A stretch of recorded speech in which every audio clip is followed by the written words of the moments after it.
Real estate వ్యాపారులకు కానీ, భూమి యాజమానులకు కానీ, డెవలపర్లకు కానీ ఉపయోగపడే ఒక ముఖ్యమైన విషయం గురించి మాట్లాడబోతున్నాం.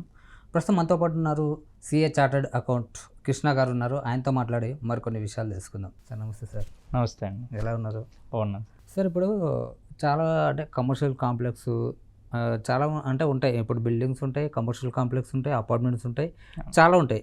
దీంట్లో బేసిక్గా చెప్పుకోవాలంటే కమర్షియల్ కాంప్లెక్స్ దీంట్లో ఏ విధంగా ఉండబోతుంది జిఎస్టీ? సో అగైన్ మనకి కన్స్ట్రక్షన్ ఆఫ్ కమర్షియల్ కాంప్లెక్స్లో కూడా 4 మేజర్ జిఎస్టీ ట్రాన్సాక్షన్స్ ఇన్వాల్వ్ అవుతాయండి.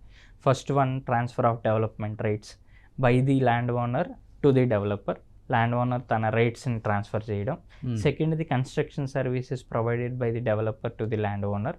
థర్డ్ వన్ వచ్చి leasing or selling of commercial flats to the end customer by the developer.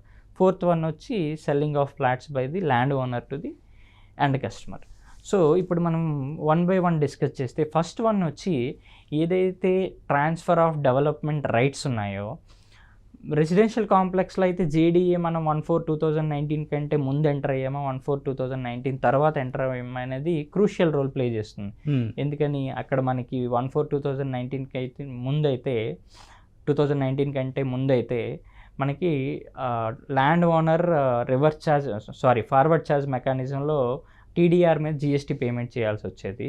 1/4/2019 తర్వాత డెవలపర్ రివర్స్ ఛార్జ్ మెకానిజంలో గవర్నమెంట్కి పేమెంట్ చేయాల్సి వచ్చేది.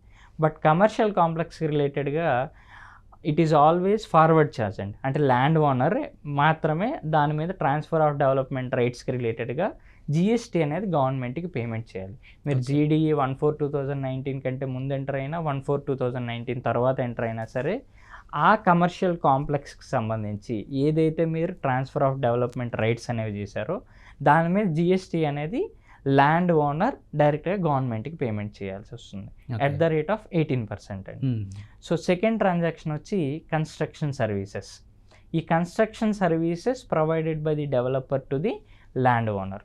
సో అగైన్ ఇందులో కూడా సేమ్ యాజ్ ఇట్ ఈస్గా 12% ట్యాక్స్ రేట్లో మనం అవతల పార్టీకి అంటే ల్యాండ్ ఓనర్కి కన్స్ట్రక్షన్ సర్వీసెస్ ఇన్వాయిస్ అనేది డెవలపర్ రేజ్ చేయాల్సి వస్తుంది.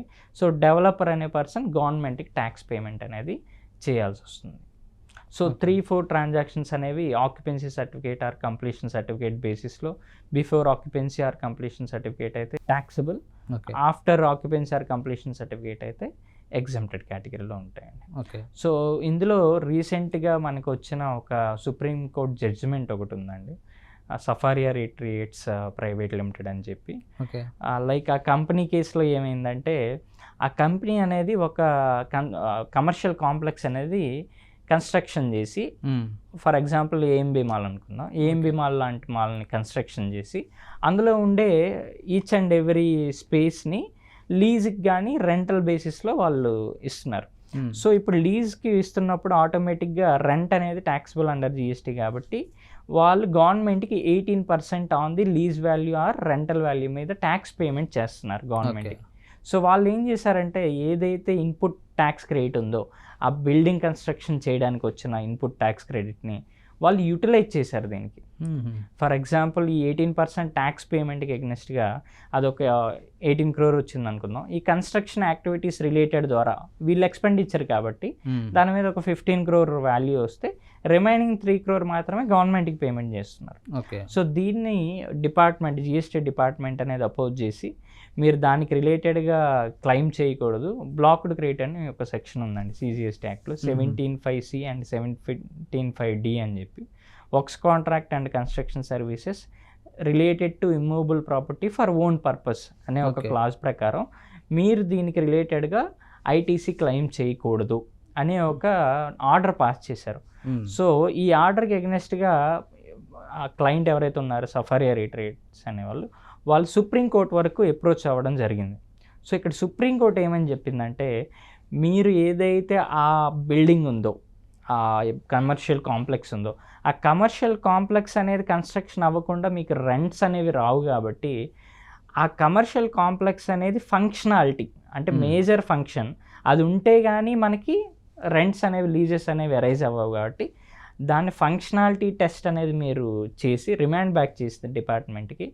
ఫంక్షనాలిటీ టెస్ట్ అంటే ఇది ఒరిజినల్గా యూస్ఫుల్లా, ఇది ఉంటే మనకి రెంట్స్ వస్తాయా రాదా అనేది ఫంక్షనాలిటీ టెస్ట్ చేసి ఇన్ కేస్ అందులో వస్తుందంటే ఐటీస్ అలౌ చేయమని గవర్నమెంట్ డిపార్ట్మెంట్కి ఒక రిమాండ్ బ్యాక్ చేసి ఆ ఆర్డర్ని పంపించడం జరిగింది. సో ఇది వన్ ఆఫ్ ది మేజర్ కేసులా recent times related to commercial complexes construction. Okay. అంటే ఇప్పుడు మీరు చెప్పారు ఇంతకుముందు జిఎస్టీ, సో ఒక 12% అంటే ఎగ్జెక్షన్ తర్వాత, అంటే లైక్ మనకి ఏదైతే మీరు చెప్పారో దానికి వచ్చిన తర్వాత రాకముందు, అంటే ఆక్యుపెన్సీ సర్టిఫికేట్, Right. కంప్లీషన్ అది సర్టిఫికేట్ రాకముందు. అంటాం.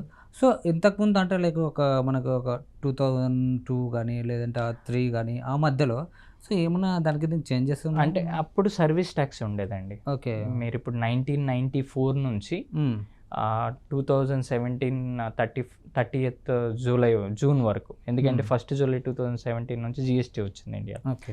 సో ఆ టైం పీరియడ్ మధ్యలో ఉండే ఇలాంటి ట్రాన్సాక్షన్స్ అనేవి సర్వీస్ ట్యాక్స్లో కవర్ అయ్యాయి. ఓకే. ఇప్పుడు as of no service tax అనేది లేదు, ప్రతి జిఎస్టీనే. సో జిఎస్టీ ఇప్పుడు వచ్చింది కాబట్టి 1 జూలై 2017 నుంచి ఇవన్నీ జిఎస్టీ యాక్ట్ ప్రకారం కవర్ అవుతున్నాయి. అప్పుడైతే మనకి సర్వీస్ ట్యాక్స్ ప్రకారం కవర్ అయ్యాయి. Yeah, thank you so much sir. అంటే లైక్ దీంట్లో ఏ విధంగా మనం వెళ్తే ఒకవేళ మనకేమన్నా లైక్ ఏది తీసుకున్నా కూడా మనకి కమర్షియల్ కాంప్లెక్స్ తీసుకున్నా, తో మనకి ఏమైనా అపార్ట్మెంట్స్ తీసుకున్నా లేదంటే ల్యాండ్ తీసుకున్నా, సో దీంట్లో ఏ విధంగా మనం ముందుకెళ్ళొచ్చు అనేది చాలా చక్కగా చెప్పారు sir. Thank you so much. Thank you అండి.